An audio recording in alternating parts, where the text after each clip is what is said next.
thank you so much for waiting to solve the problem, and then thank you for helping us to show the slide. Since it's already time, we would like to start a talk of the asynchronous Python web service.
Okay, so today I'm going to talk about Python web services with asynchronous programming. So why should we care about that? Actually, a lot of web services we do every day, they are not CPU bound. They are what we call IO bound. So, for example, of course, in our web services, we spend a lot of time talking with databases, such as PostgreSQL or other databases. It's something very, very common.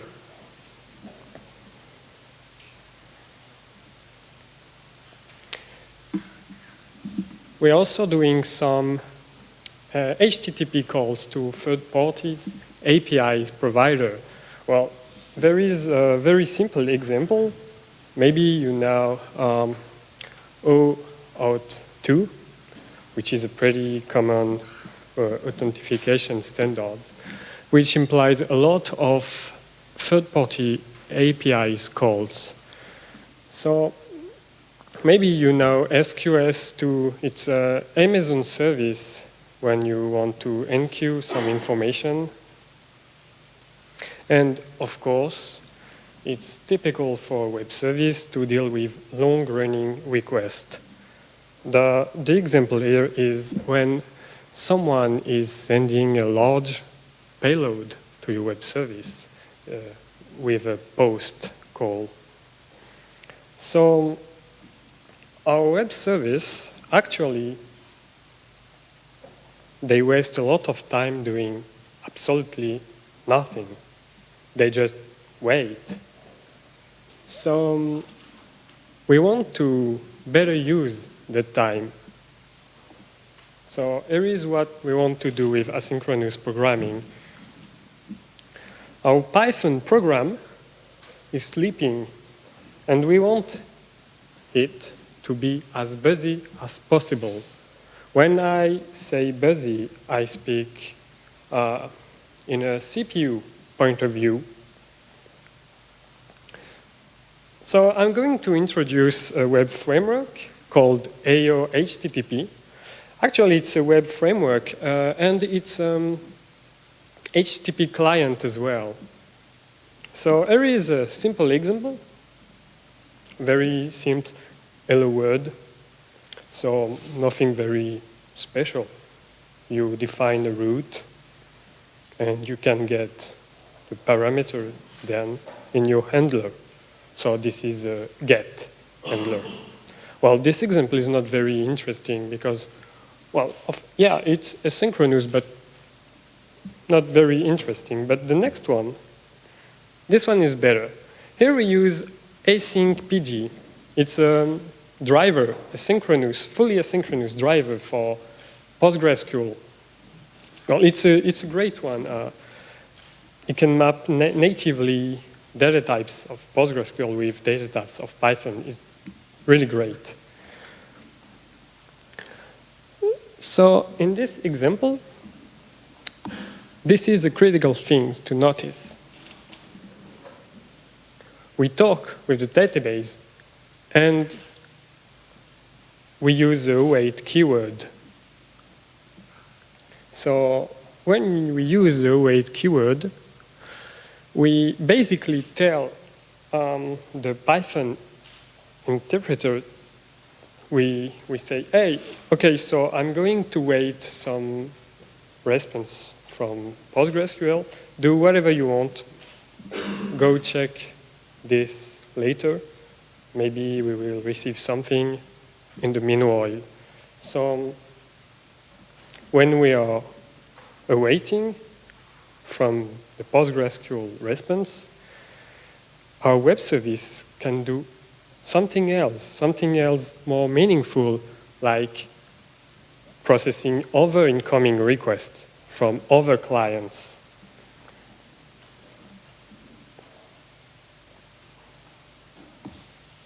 So this is a more interesting example involving some OAuth 2 flow. Actually, only those three parts are important. So basically, we need to do 2 HTTP calls and 1 database call.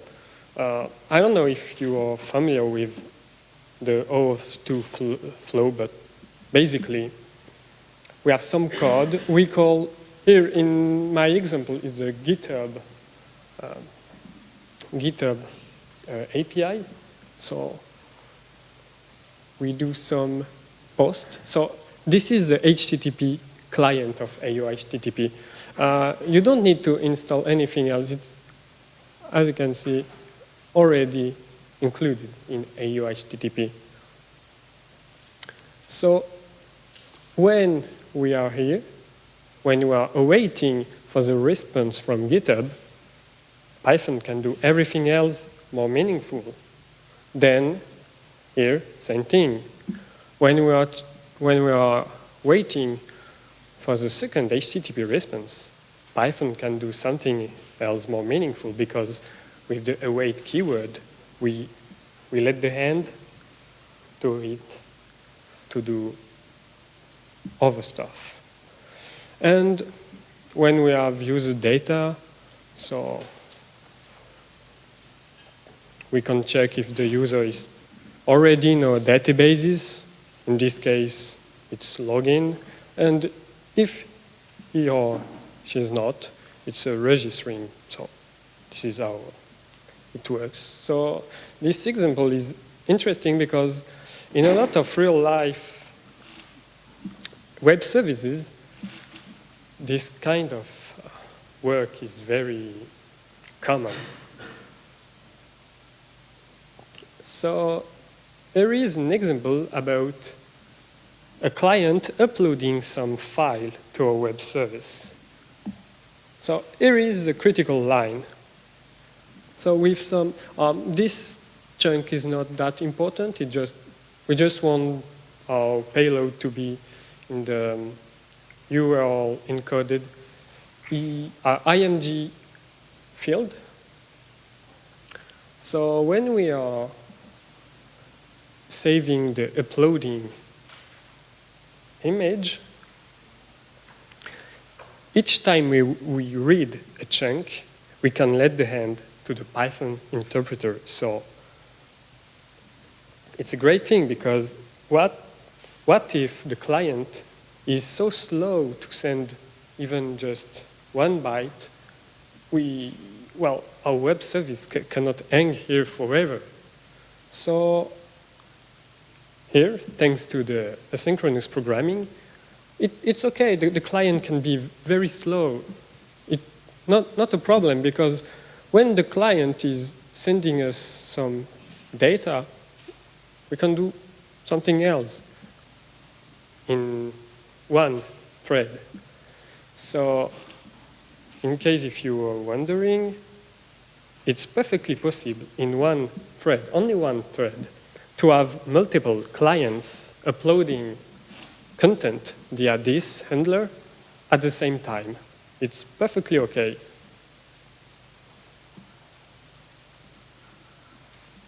However, just beware. Here we are using some standard file system utilities provided by the Python standard library. This is blocking calls because Python doesn't provide file system operation in asynchronous fashion yet.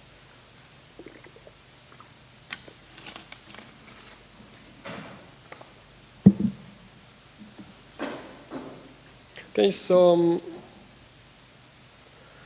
we're going to compare some examples from, we're going to compare AO-HTTP with async PG, with Flask and Psycho PG2, which is a very common PostgreSQL driver for Python.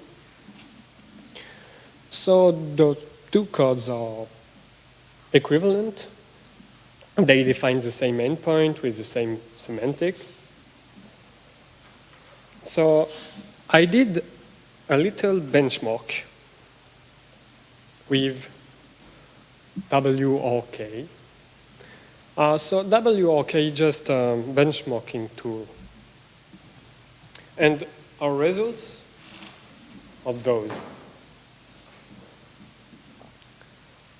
So, in average, from a client point of view, you wait 5 milliseconds. With Flask, you wait 40 milliseconds. This is the worst latency. And so basically we can achieve, of course, we can achieve a much higher rate. So a pretty big one.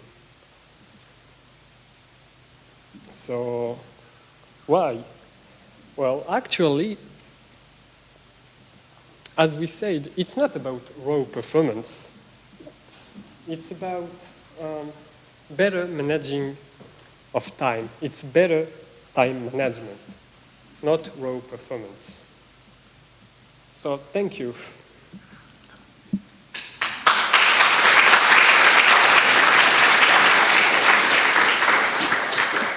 Since we don't have time for the Q&A, so if you have questions, please go come to a speaker. And yeah, so sorry for being trouble to start this session. And thank you so much for attending this session. Please give your another one for the speakers. Thanks so much.